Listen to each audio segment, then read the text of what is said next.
Singer Sunitha గురించి తెలుగు ప్రేక్షకులకు ప్రత్యేకంగా చెప్పనక్కర్లేదు. ఆమె ఓవైపు పిల్లల బాధ్యతలను చూసుకుంటూనే, మరోవైపు సమాజంలో తనకంటూ ఓ గుర్తింపు కోసం నిరంతరం కష్టపడుతూనే ఉన్నారు. కానీ సమాజంలో వంకర చూపులు, సూటిపోటి మాటలతో సింగర్ సునీత చాలా సమస్యలు ఎదుర్కొన్నారు. దీంతో తన స్నేహితుడైన రామ్ వీరపనేనిని పెళ్లి చేసుకున్నారు. ఇక ఇంట్లో పిల్లల బలవంతం మేరకే ఈ పెళ్లి చేసుకున్నట్లు సింగర్ సునీత గతంలో చెప్పారు. ఇక సునీత, రామ్ వీరపనేనికి మధ్య గొడవలు జరిగాయని, వీరిద్దరూ డైవర్స్ తీసుకుంటున్నారని కూడా అప్పట్లో వార్తలు నెట్టింట హల్చల్ చేశాయి.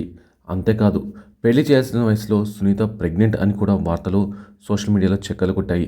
వీటిపై సునీత గతంలో తీవ్ర ఆగ్రహం వ్యక్తం చేసింది. ఇక సింగర్ సునీత గతంలో ఓ ఇంటర్వ్యూలో పాల్గొంది. ఈ క్రమంలో యాంకర్ సింగర్ సునీతకు వాష్రూమ్కు మీరు మొబైల్ తీసుకెళ్తారా అని అడిగింది. దీంతో సునీత ఒక్కసారిగా ఆశ్చర్యపోయి, ఇదేంటి చిచ్చి ఇలా అడిగావు అంటూ పక్కన నవ్వేసింది. అంతేకాకుండా నా ఇష్టం, నాకు నచ్చితే తీసుకుని పోతా, లేదంటే లేదు అంటూ నవ్వుతూ బదిలిచ్చారు. దీంతో టాపిక్ డైవర్ట్